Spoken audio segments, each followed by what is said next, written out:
देवाच्या सेवकांना सुद्धा उत्तेजनाची गरज असते, परंतु त्यांना उत्तेजन फारच कमी प्रमाणात मिळते. पण देव त्याच्या सेवकांना सेवा कार्यामध्ये उत्तेजन देत असतो.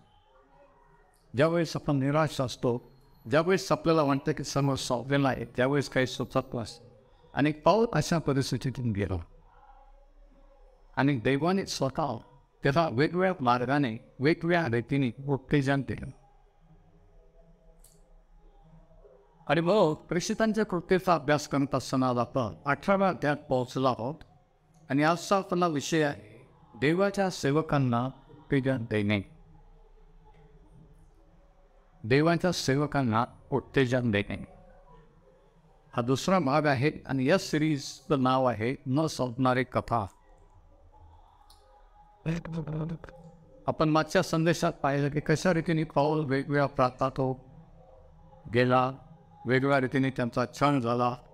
पाऊल सिलास किंमत त्यांना तुरुंगात टाकण्यात आलं आणि ठिकाणी या ठिकाणी दंगल झाली, विरोध झाला आणि त्या लोकांनी पाऊलाला बाहेर आणून ठेवलं. सिलास आणि तिमोथी मागे आणि मग तो एकटा करिंथ या ठिकाणी आला. ॲथेन्सला आला, नंतर करिंथ या ठिकाणी आला. तो एकटा होता, तो निराश झालेला होता. त्याचं शरीर माग लागल्यामुळे जगभर झालेलं होतं. आणि अशा अवस्थेमध्ये असताना एक तर नवीन देशात नवीन लोकात नवीन संस्कृती परमेश्वर त्यांना कसं उत्तेजन देतो. जेव्हा आपण एकटे असतो, जेव्हा अशा परिस्थितीतून गेला असतो, त्यामुळे देव स्वतः कसं उत्तेजन देतो हे या अध्यायात आपल्याला पाहायला मिळते. आणि देवाने त्यांना 4 प्रकारे उत्तेजन दिलं. आपण वाचू 18व्या अध्यायाच्या पहिल्या वचनापासून. ॲक्ट्स 18:1. त्यानंतर तो अथेने सोडून करिंथस गेला. तेव्हा पंत येथील अक्विला नामे कोणी यहुदी त्याला आढळला. सर्व यहुद्यांनी रोम शहर सोडून जावे अशी कौद्याने आज्ञा केल्यामुळे तो की बायको प्रिस्किला हिच्यासह इटालीहून नुकताच आला होता. त्यांच्याकडे तो गेला आणि त्यांचा व त्याचा धंदा एक असल्यामुळे त्यांच्याजवळ राहिला आणि त्यांनी तो चालवला. त्यांचा धंदा रावटी करण्याचा होता. बघा, नवीन देशात नवीन गावामध्ये हा योगायोग नाही, देवाची योजना आहे. पावलाचा बिझनेस रावटी करण्याचा होता, तो तयार करण्यास.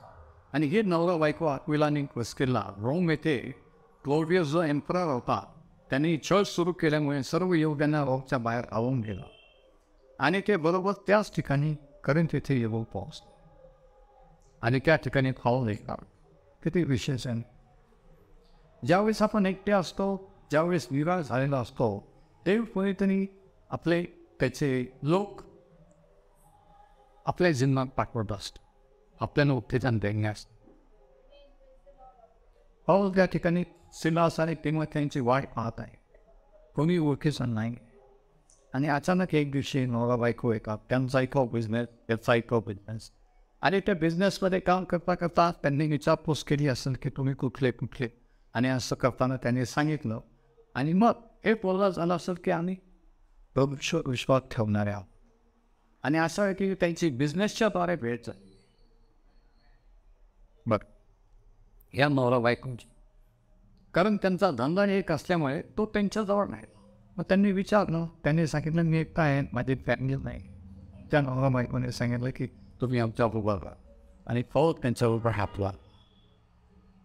आणि मग 4थ्या वचनात ही की तो दर दिवशी शापात दिवशी समजताना वाद करून येऊद्यांची वडिलांची समजूत घालीत असते. म्हणजे पहिली गोष्ट, देव त्याच्या सेवकांना उत्तेजन कसं देतो. मग तो भगिनीच्या किंवा ख्रिस्ती मित्रांच्या सहवासामुळे, by the companionship of his friends, परमेश्वर आपल्याला, तुम्हाला मला जे आपण सेवक आहोत, उत्तेजन कसं देतो की आपल्याला असे मित्रमंडळी ख्रिस्तामध्ये बंधू भगिनी भेटतात. देव आपले भेटी घडून आणतो आणि आपल्याला उत्तेजन. ज्यावेळेस पाहुण्याला कळलं असेल की या नवीन शहरात कोणी ओळखीचं नसताना हे नवरा बायको विश्वासणारे आहेत, त्यांनी त्यांचं घर त्याच्यासाठी ओढलं आहे. किती आणावं झालं असं विचारतं. आता कल्पना नाही पोहोच. आणि अशा रीतीने देवाने त्याला उत्तेजन दिलं. 5वं वचन सांगतं, जेव्हा सिला व तिमोथेय हे मासोदेला आले तेव्हा येशू हा ख्रिस्त आहे याची साक्ष युवकांना देऊन वचन सांगण्यात पौल निमग्न होता. आता हे दोन बंधू, हे दोन मित्र पण आले, पण तोपर्यंत तो एकटा होता. पण देवाने त्याला एकटा सोडलं नाही. हे नवरा बायकोची भेट झाली आणि त्यांना त्यांच्या जीवनात. जेव्हा आपल्याला वाटतं की आपण एकटेच आहोत, त्यावेळी देव कोणाचं आपल्या जीवनात पाठवतो. ती ओळख कामधंद्यातून होते, कामाच्या ठिकाणी होते, बिझनेसमध्ये होते, कुठेही होऊ शकते. आणि अशा तिने देव आपल्याला उत्तेजन देतो. पहिला point, bye the companionship of friends, मित्र मंडळीच्या सहवासाच्या द्वारे. नंतर आणखी कसं उत्तेजन देतो बघ. आणि ज्यावेळेस पौल आणि सिला आणि तिमोथी जेव्हा आले त्यावेळेस पौल बिझी होता. त्या ठिकाणी तो काम धंदा पण करत होता. राहुब्यांचा ते विकून ते परिस्थितीने त्याच्यावर तो जगत होता. बघा, काम करून मिनिस्ट्री. आणि 4थ्या वर्षात सांगितलं की तो दर शब्दात दिवशी सभास्थानात वाद करून यहुद्यांची व हेळण्याची समजूत घालत असे. म्हणजे दर शब्दात दिवशी पाहून सभास्थानात जात होता. यहुद्यांना सांगत होता की आपल्या नियमशास्त्रात मोशेने सांगितल्याप्रमाणे तो संदेशा प्रभू येशू ख्रिस्त आहे. हेलने किंवा विधर्मी म्हणजे तिथले करंथिकर ग्रीक ह्या लोकांना सांगत होता की येशू ख्रिस्त हा जगाचा ताणणारा जिवंत देव आहे. अशा दोन्ही टाईपच्या लोकांना तो सोळा सांगत असतो. आणि ह्या कार्यात मग्न असताना आणखी 2 मित्र, आणखी 2 बंधू देवाने त्याच्याकडे पाठवले, यांची तो वाट वाढ. आणि ते होते सिला आणि तिमोथेय. 5वं वचन बघा, 6वं वचन. आणि ते त्याला अडवून अपशब्द बोलू लागले. तेव्हा पौल यहुद्यांना सांगत होता, पण काय झालं, ते त्याला अडवून अपशब्द बोलू लागले. तेव्हा त्याने आपले वस्त्र झटकून त्यांना म्हटले, तुमचे रक्त तुमच्या माथ्यावर, मी निर्दोष आहे. आतापासून मी विदेशी लोकांकडे जाणार. काय तर की त्या दिवशी त्या सभास्थानामध्ये हॉट डिस्कशन, मोठा वाद. आणि ते लोक संतप्त झाले. त्या मोशेच्या नियमशास्त्राविरुद्ध, युगी धर्माविरुद्ध सांगतो. आणि पावलाने सांगितले का बरेच दिवस तो, बरेच शाबात तो त्यांना शास्त्रलेखातून दाखवत होता की येशू ख्रिस्त आहे. पण शेवटी मोठं भांडण झालं एक दिवशी.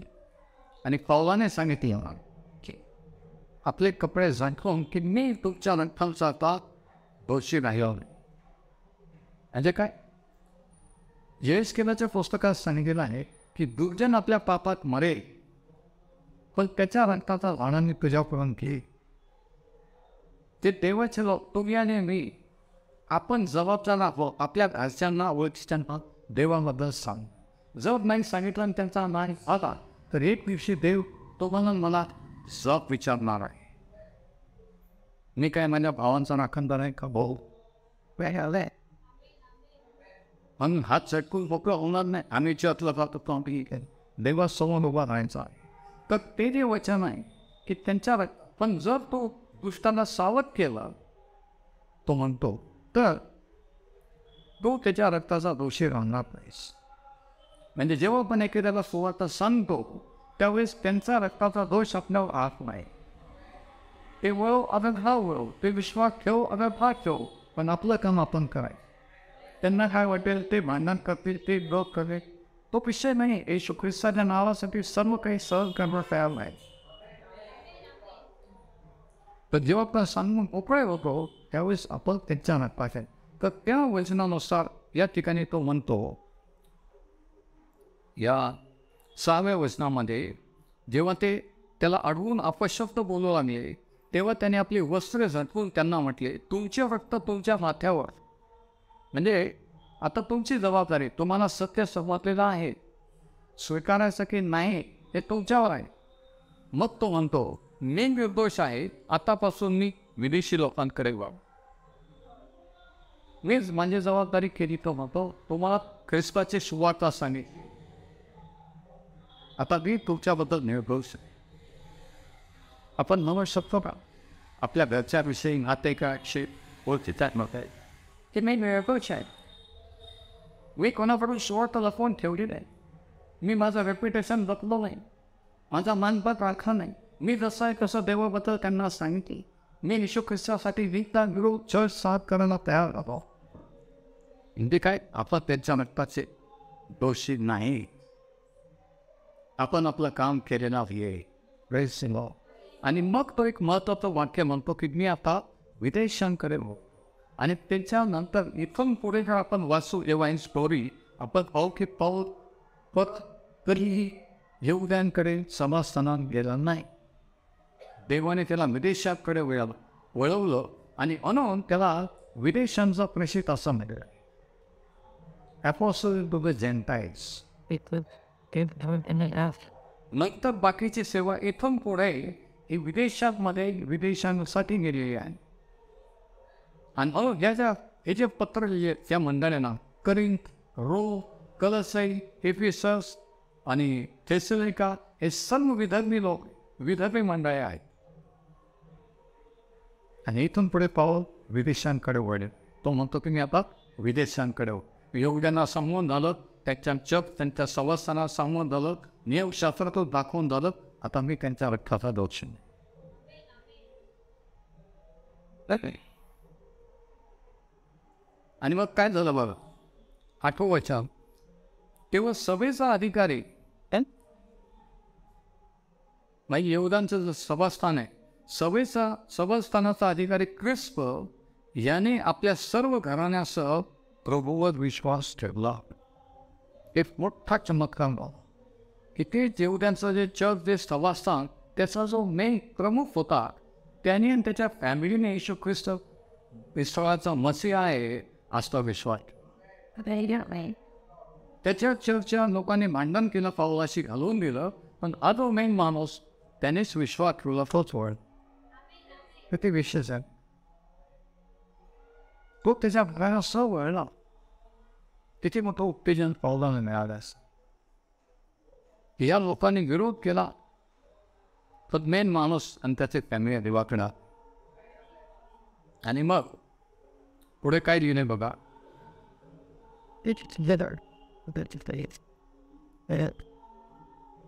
वचन 7. मग तेथून निघून सभास्थानाच्या लगत ज्याचे घर होते असा कोणी युस्त नामक देवभक्त होता त्याच्या घरी तो गेला. सभास्थानाच्या शेजारी एक जणाचं घर होतं त्याच्याकडे तो गेला. तेव्हा सभेचा अधिकारी क्रिस्प याने आपल्या सर्व घरांसह प्रभू विश्वास ठेवला. आणि आता ऐका, आणि पुष्कळ करिंथीकराने वचन ऐकून विश्वास ठेवला. म्हणजे फक्त या यहूदी माणसाने त्याच्या कुटुंबानेच नाही, यहूदी लोकांनीच नाही, तर पुष्कळ करिंथीकरांना आपण पाहिलं की करिंथी किती पापी किती लोक होते, वेगवेगळ्या दैव आहेत, पण त्यांच्यातही देवाने त्यांचे लोक निवडलेले. तर प्रत्येक देशात समाजात प्रत्येक देवाने त्याचे लोक निवडलेले असतात.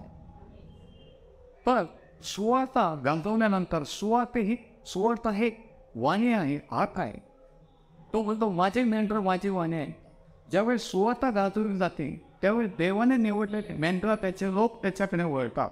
कोणत्या देशाचे जातीचे धर्माच्या आणि सुवार्ता गाजवणार तर पुष्कळ करिंथीकार नाही विश्वास.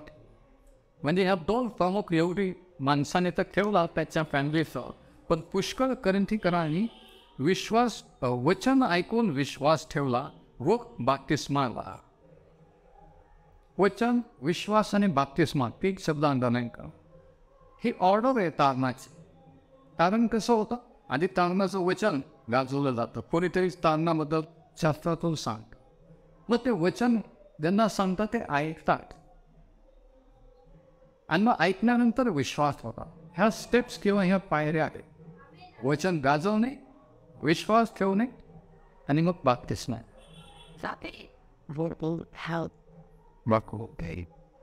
पावलाला वाटलं तरी असं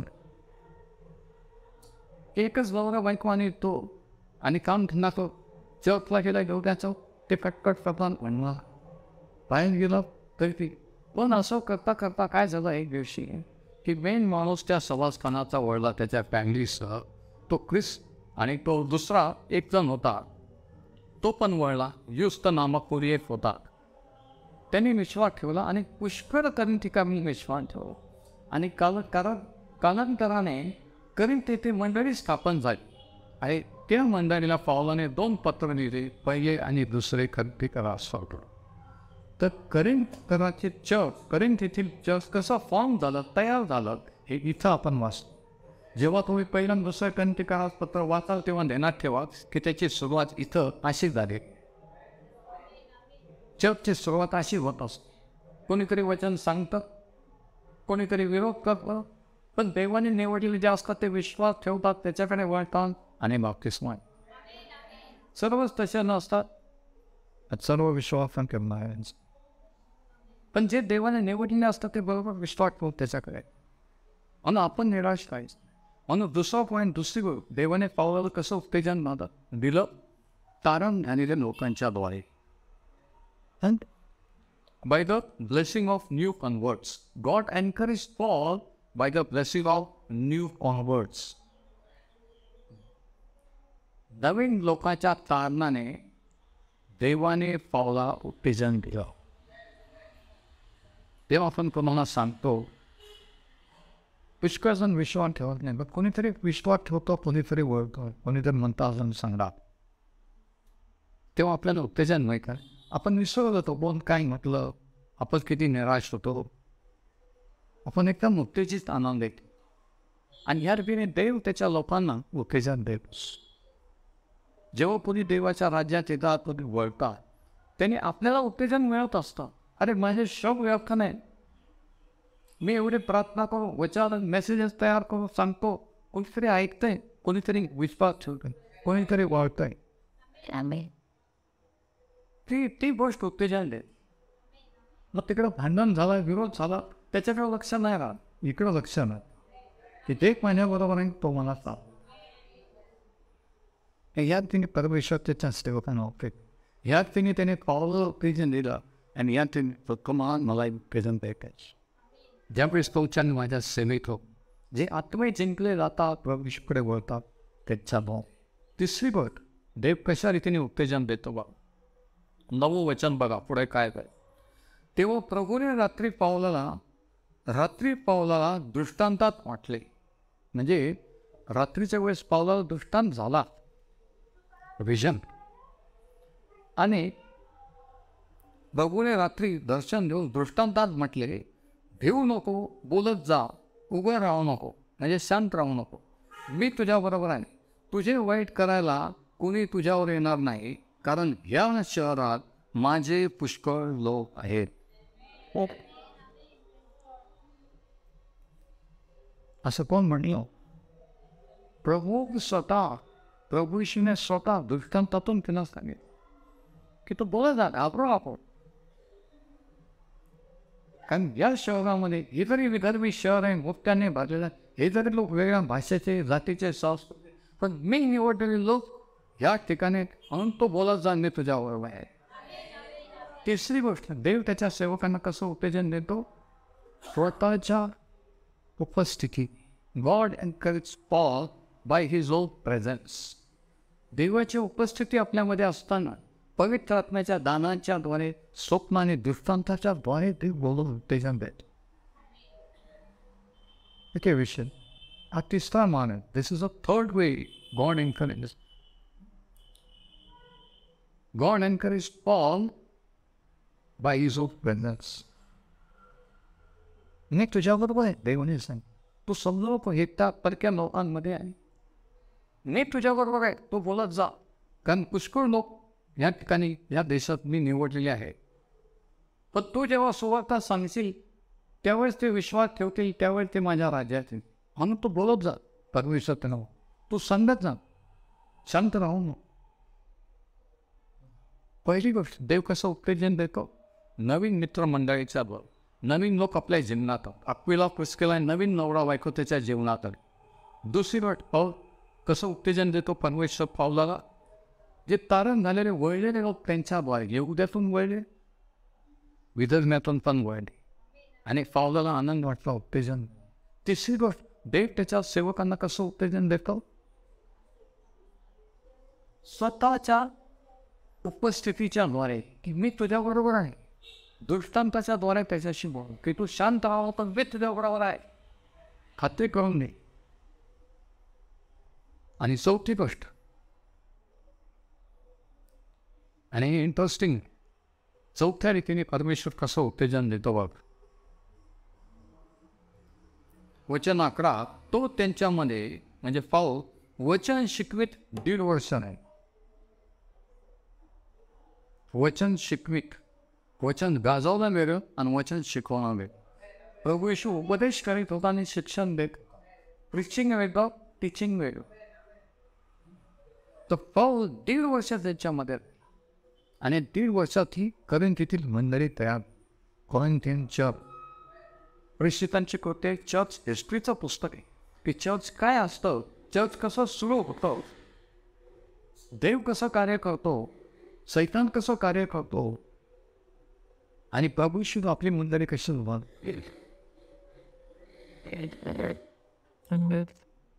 वचन 12, नंतर गलिलियो हा अखया प्रांताचा अधिकारी असता यहुद्यांनी एक चित्ताने पावलावर उठून त्याला न्यायसना पुढे आणून म्हटले. आता काय झालं की गलिलियो नावाचा एक जो अधिकारी होता, रोमन अधिकारी, वेगळा आहे का स्टोरी. यहुदी लोकांनी त्याला कंप्लेंट केली, तक्रार केली, आणि त्याला कोर्टात खेचले. कोणावर? पावलावर. खोटी तक्रार केली. ताई का स्टोरी. त्यांनी न्यायसभेत आणून म्हटले, हा लोकांना नियमशास्त्राविरुद्ध देवाला बजावायस मथावतो किंवा चिथावतो, प्रेरित करतो. आता ह्यांची तक्रार काय होती बघ. आता विधर्मी न्यायाधीश रोमन आहे, हा यहुदी नाही, म्हणून याला यहुदी धर्माबद्दल, येशू ख्रिस्ताबद्दल काही माहीत नाही. तो एक सिक्युलर अधिकारी आहे, रोमन अधिकारी. आणि एक यहुदी लोक, कट्टरपंथीय धर्मवेडी लोक जाऊन कंप्लेंट करतात की हा जो पाऊल आमच्या शहरात नवीन माणूस आलेला आहे, हा आमच्या धर्माविरुद्ध, यहुदी धर्माविरुद्ध बोलतो आणि लोकांना म्हणतो, अशी कंप्लेंट कोर्टात केली. पुढं काय झालं बघा. वचन 14, तेव्हा पाऊल तोंड उघडून बोलणार होता. आता कोर्टातला सीन आहे. वचन 14, पाऊल तोंड उघडून बोलणार होता, इतक्यात गलिलियो याने यहुद्यांना म्हटले.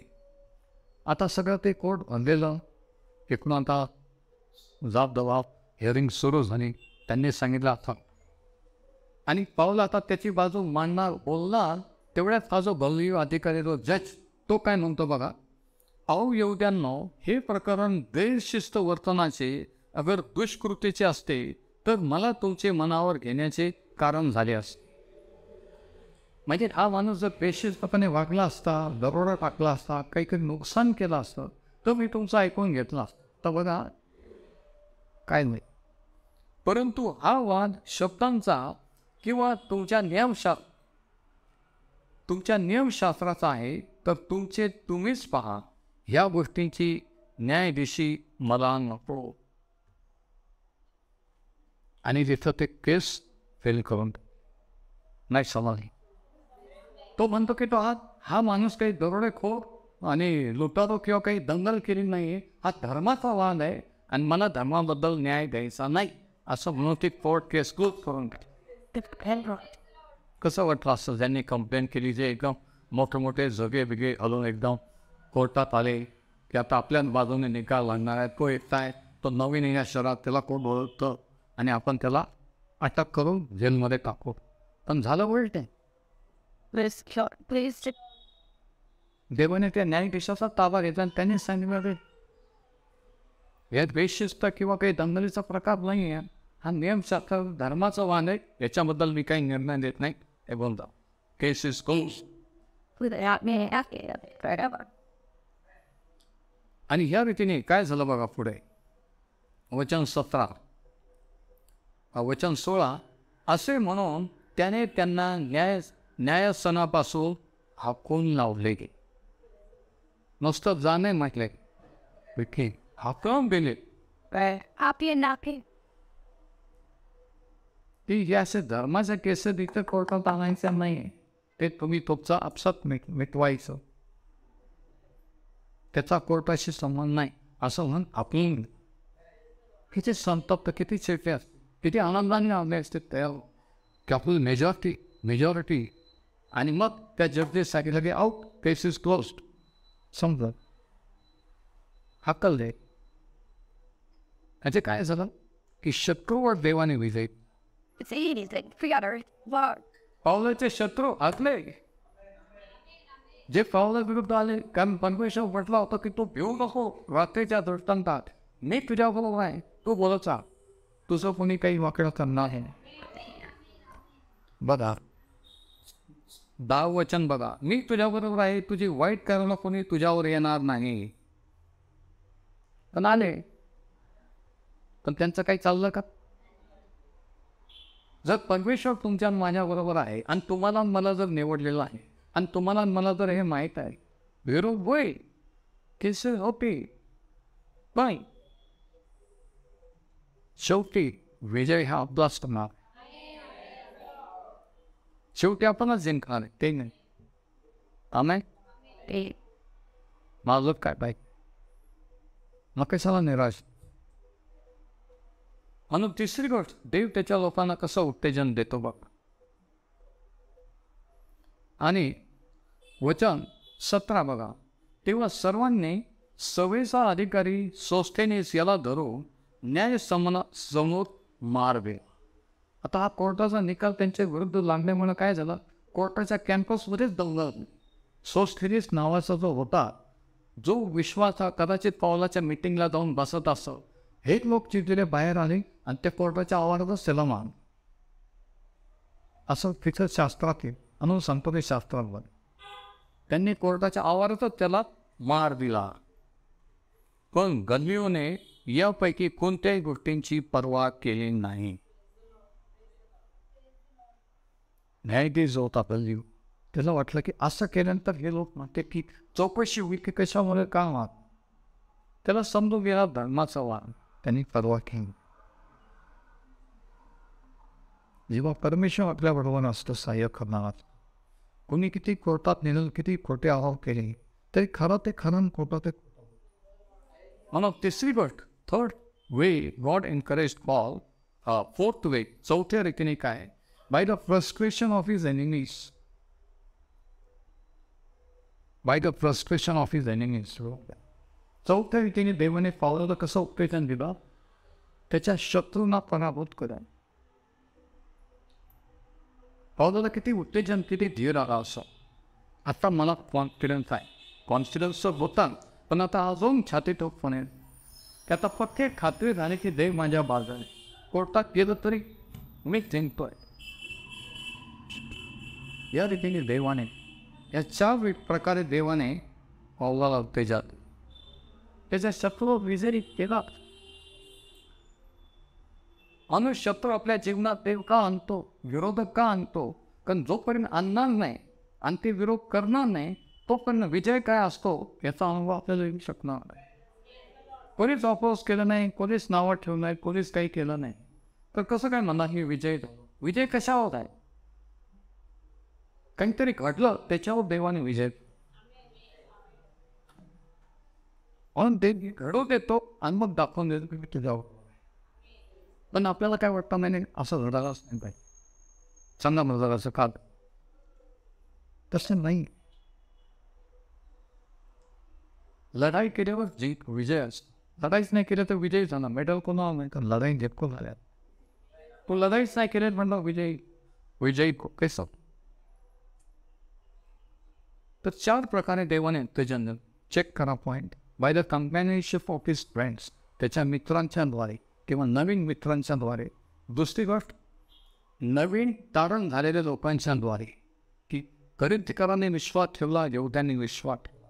तिसरं पॉईंट, देवाच्या स्वतःच्या उपस्थितीच्याद्वारे, परमेश्वराने दृष्टांतात त्याला दर्शन देऊन सांगितलं की मी तुझ्याबरोबर. आणि चौथी गोष्ट, शत्रूवर विजयी करण्याच्या द्वारे, by the victory over his enemies.